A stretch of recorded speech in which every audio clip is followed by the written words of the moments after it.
1 Samuel, capítulo 15, versículo 1 ao capítulo 16, versículo 23. Certo dia, Samuel disse a Saul: Foi o Senhor que me enviou para ungí-lo rei de seu povo, Israel. Agora ouça esta mensagem do Senhor. Assim diz o Senhor dos Exércitos: Resolvi acertar as contas com a nação de Ameleque por ter se colocado contra Israel quando o povo saía do Egito. Agora vá e destrua completamente a nação amalequita, homens, mulheres, crianças, recém-nascidos, gado, ovelhas, camelos e jumentos. Então Saul reuniu seu exército em Telaim. Havia 200.000 soldados de Israel e 10.000 homens de Judá. Em seguida, Saul e o exército foram à cidade dos amalequitas e armaram uma emboscada no vale.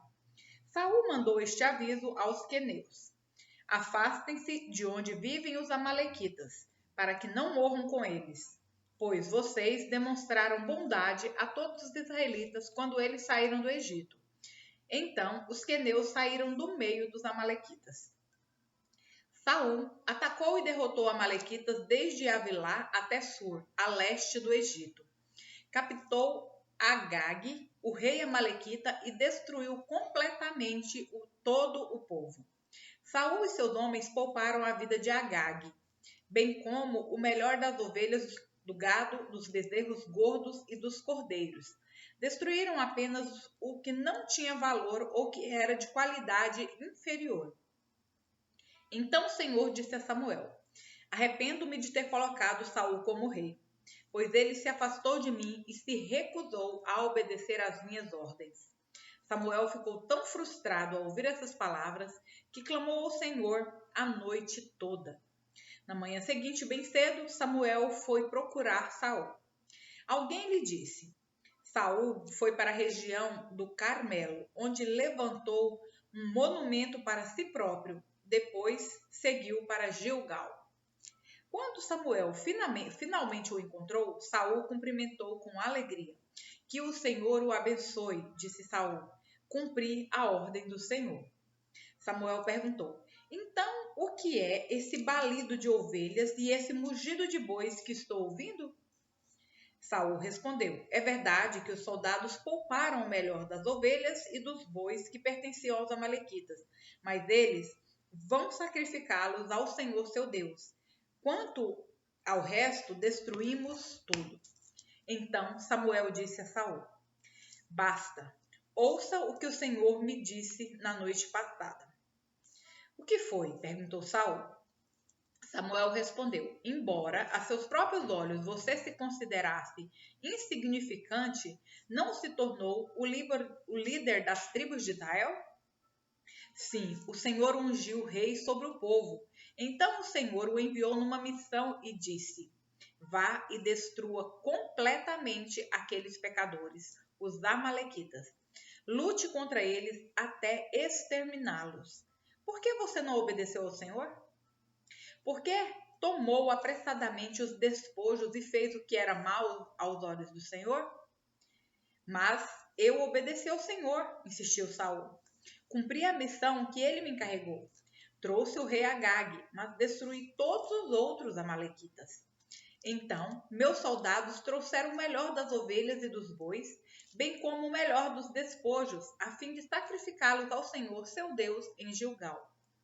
Samuel respondeu: O que agrada mais ao Senhor, holocaustos e sacrifícios ou obediência à voz dele? Ouça, a obediência é melhor que o sacrifício, e a submissão é melhor que ofertas de gordura de carneiros. A rebeldia é um pecado tão grave quanto a feitiçaria, e persistir no erro é um mal tão grave quanto adorar ídolos. Assim como você rejeitou a ordem do Senhor, ele o rejeitou como rei. Então Saul confessou: Sim, pequei. Desobedeci às suas instruções e à ordem do Senhor, pois tive medo do povo e fiz o que eles exigiram. Agora imploro que me perdoe. Imploro que perdoe meu pecado e volte comigo para que eu possa adorar o Senhor. Samuel, porém, respondeu: Não voltarei. não voltarei com você. Uma vez que você rejeitou a ordem do Senhor, ele o rejeitou como rei de Israel. Quando Samuel se virou para ir embora, Saul tentou detê-lo, segurando a barra de seu manto, que se rasgou. Então Samuel lhe disse: Hoje o Senhor rasgou de você o reino de Israel e o entregou a outro, alguém melhor que você. E aquele que é a glória de Israel não mente, nem se arrepende, pois não é ser humano para se arrepender. Saul implorou novamente: Sei que pequei, mas por favor, pelo menos honre-me diante das autoridades de meu povo e diante de Israel, ao voltar comigo, para que eu possa adorar o Senhor, seu Deus. Por fim, Samuel concordou e voltou com ele, e Saul adorou o Senhor. Então Samuel disse: Traga-me Agag, rei dos amalequitas. Agag veio cheio de esperança, pois pensou: Com certeza a ira dele já passou e eu fui poupado. Mas Samuel disse: Assim como sua espada matou os filhos de muitas mães, agora sua mãe ficará sem um filho. E Samuel cortou Agag em pedaços diante do Senhor em Gilgal. Depois Samuel foi para Ramá, e Saul voltou para casa em Gibeá, sua cidade.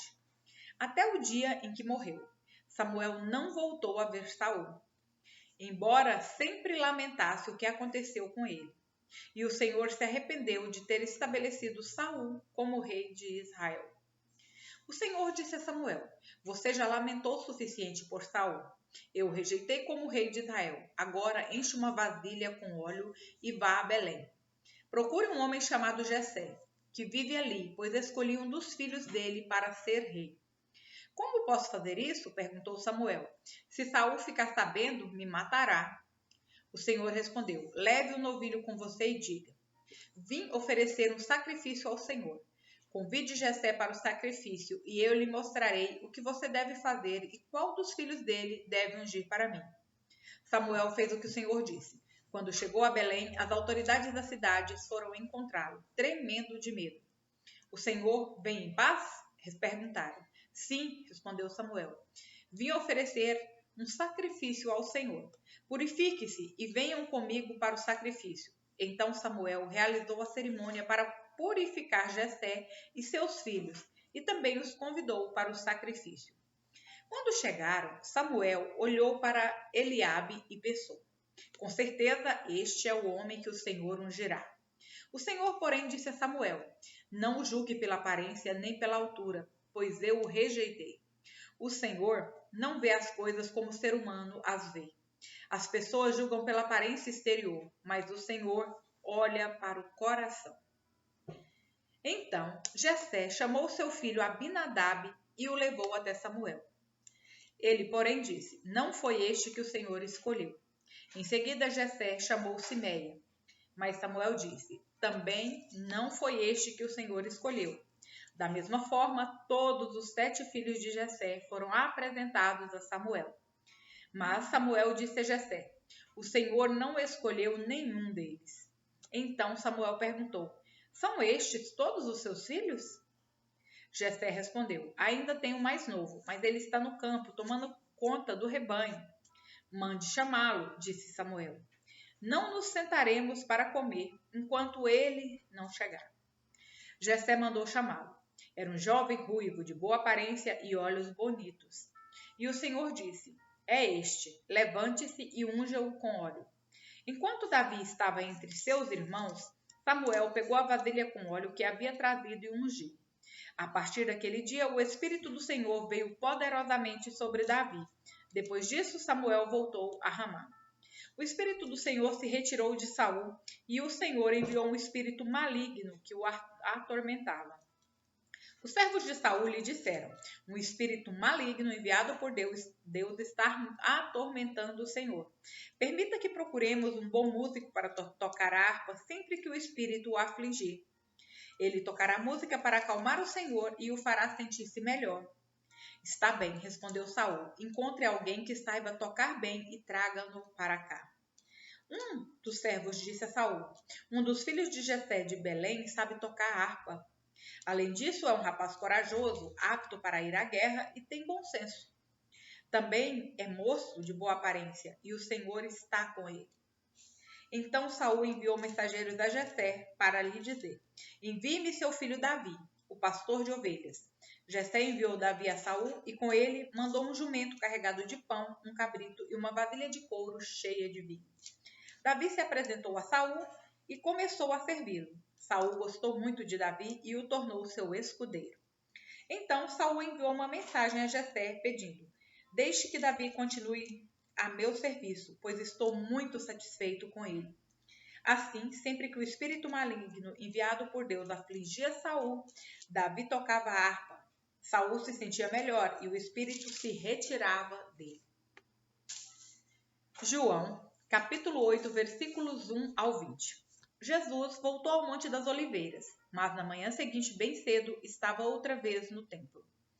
Logo se reuniu uma multidão, e ele se sentou e a ensinou. Então os mestres da lei e os fariseus lhe trouxeram uma mulher pega em adultério e a colocaram diante da multidão. Mestre, essa mulher foi pega no ato de adultério. Disseram eles a Jesus: a lei de Moisés ordena que ela seja apedrejada. O que o Senhor diz? Procuravam apanhá-lo numa armadilha ao fazê-lo dizer algo que pudesse usar contra ele. Jesus, porém, apenas se inclinou e começou a escrever com o dedo na terra. Eles continuaram a exigir uma resposta, de modo que ele se levantou e disse: aquele de vocês que nunca pecou, atire a primeira pedra. Então, inclinou-se novamente e voltou a escrever na terra. Quando ouviram isso, foram saindo, um de cada vez, começando pelos mais velhos, até que só restaram Jesus e a mulher no meio da multidão. Então Jesus se levantou de novo e disse à mulher: onde estão seus acusadores? Nenhum deles a condenou? Não, Senhor, respondeu ela. E Jesus disse: eu também não a condeno. Vá e não peque mais. Jesus voltou a falar ao povo e disse: eu sou a luz do mundo. Se vocês me seguirem, não andarão no escuro, pois terão a luz da vida. Os fariseus disseram: você faz essas declarações a respeito de si mesmo. Seu testemunho não é válido. Jesus respondeu: meu testemunho é válido, embora eu mesmo o dê, pois eu sei de onde vim e para onde vou. Mas vocês não sabem de onde vêm e nem para onde vou. Vocês julgam por padrões humanos, mas eu não julgo ninguém. E, mesmo que o fizesse, meu julgamento seria correto, pois não estou sozinho. O Pai que me enviou está comigo. A lei de vocês diz que, se duas pessoas concordarem sobre alguma coisa, seu testemunho é aceito como fato. Eu sou uma testemunha e meu Pai que me enviou é a outra. Onde está o seu pai? Perguntaram eles. Jesus respondeu: uma vez que vocês não sabem quem sou eu, não sabem quem é meu pai. Se vocês me conhecessem, também conheceriam meu pai. Jesus fez essas declarações enquanto ensinava na parte do templo onde eram colocadas as ofertas. No entanto, não foi preso, pois ainda não havia chegado sua hora. Salmos, capítulo 110, versículos 1 ao 7. O Senhor disse ao meu Senhor: sente-se no lugar de honra à minha direita, até que eu humilhe seus inimigos e os ponha debaixo de seus pés. O Senhor estenderá seu reino poderoso desde Sião. Você governará seus inimigos. Quando você for à guerra, seu povo servirá de livre vontade. Você está envolto em vestes santas e sua força será renovada a cada dia, como o orvalho da manhã. O Senhor jurou e não voltará atrás. Você é sacerdote para sempre, seguindo a ordem de Melquisedeque. O Senhor está à sua direita para protegê-lo. Esmagará muitos reis no dia de sua ira. Castigará as nações e encherá suas terras de cadáveres. Esmagará cabeças por todo o mundo. Ele próprio, contudo, se refrescará em riachos ao longo do caminho. Ele será vitorioso. Provérbios, capítulo 15, versículos 8 ao 10. Os sacrifícios dos perversos são detestáveis para o Senhor, mas ele tem prazer nas orações dos justos. Os caminhos dos perversos são detestáveis para o Senhor, mas ele ama aquele que busca a justiça. Quem abandona o caminho correto sofrerá disciplina severa. Quem odeia a repreensão morrerá.